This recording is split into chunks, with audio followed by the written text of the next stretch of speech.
When I say block stacking game, most people conjure an image of Tetris.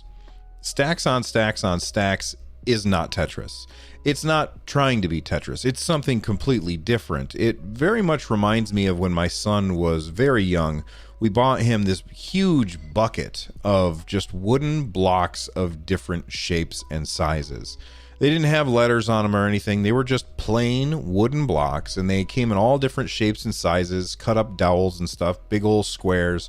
And he and I would sit on the floor and, build little cities, and he would take his Star Wars and Marvel toys and Batman toys, and he would, place them throughout the fortress of pine wood that we had built, and we would have a lot of fun with that. And when I first saw stacks on stacks on stacks, that's the first thing that I thought of, was we would sometimes take those blocks and stack them up as high as we could, and then he would knock them over, and it would be hilarious, and we would laugh and laugh and laugh. And that's essentially what stacks on stacks is.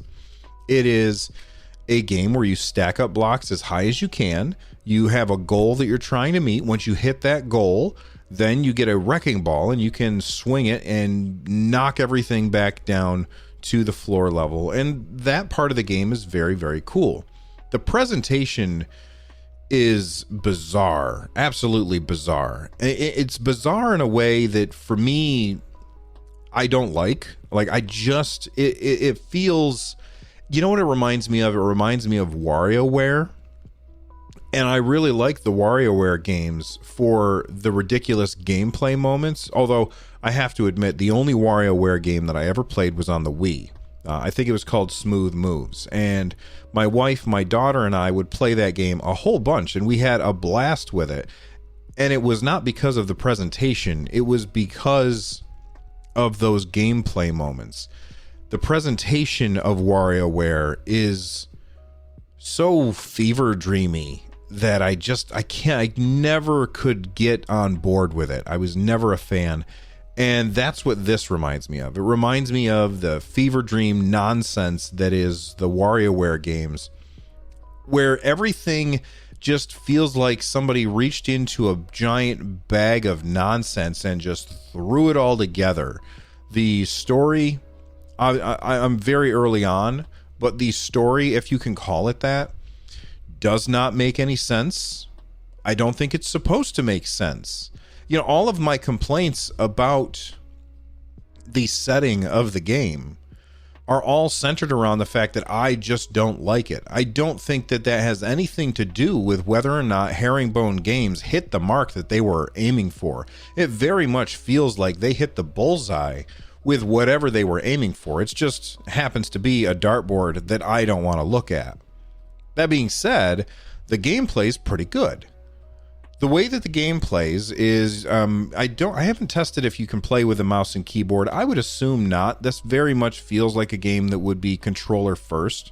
But I played with a controller, and you have a pedestal in the middle of the room, and falling from above is a block, and you can see the shadow of the block. Now you can control where the block goes with the left stick, and with the right stick you can control the view that you have of said block, because this is a 3D environment. Now, my one complaint about the controls is I wish that instead of being more of a digital stick, the right stick should be more analog. And what I mean by that is if I push left on the right stick, it moves 90 degrees. The camera moves 90 degrees, whereas I would like to have more fine-tuned control of the camera. Now, maybe they did a bunch of gameplay testing and decided that this was probably the better way to do it. I don't know. As the blocks fall, you have the option to rotate them in just the horizontal. You can't rotate them vertically, but you rotate them horizontally using either the bumpers or the triggers. If you hit the Y button, you can turn on and turn off an overhead view of the action. And if you hold down the X button, you can reset, which is great because you're going to get to a point where you know that you can't do anything in order to win, and so it's easier just to start over, and that happens very quickly.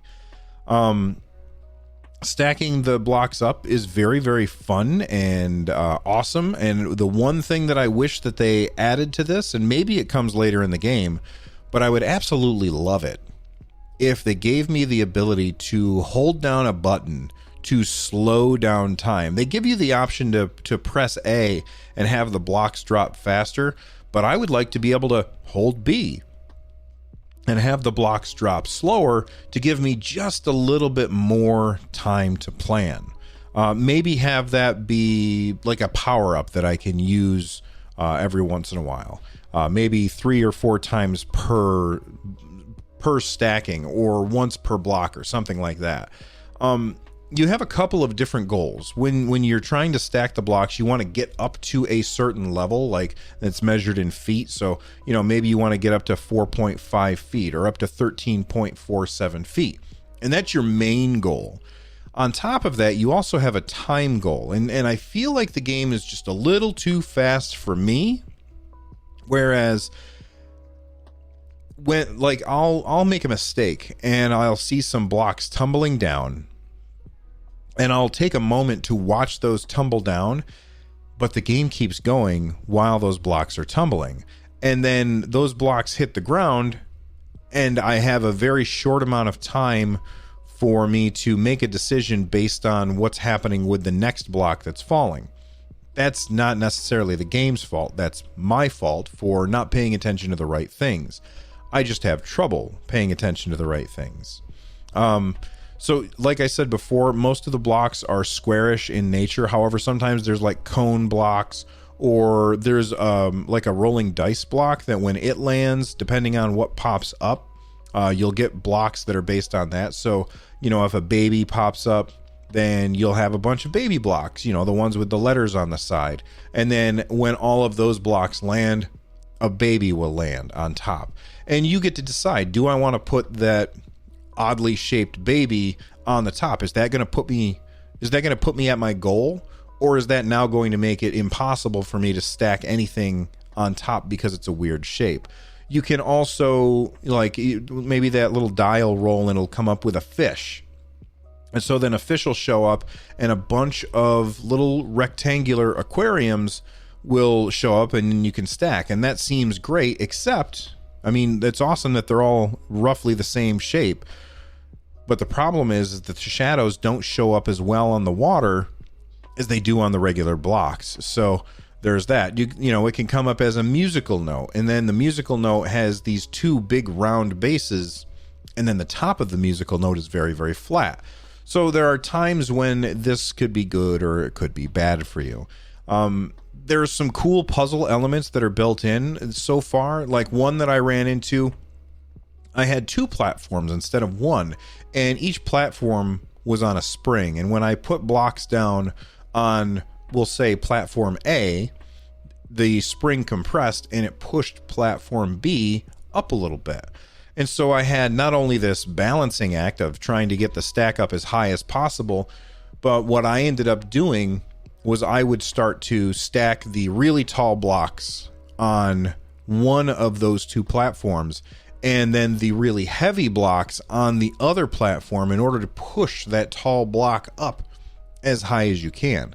There's other ways that you can go about it, though. You could also do it so that you are building 2, like a large base on the bottom, and slowly building up over time. Or you could just try and go for a super tall and skinny platform.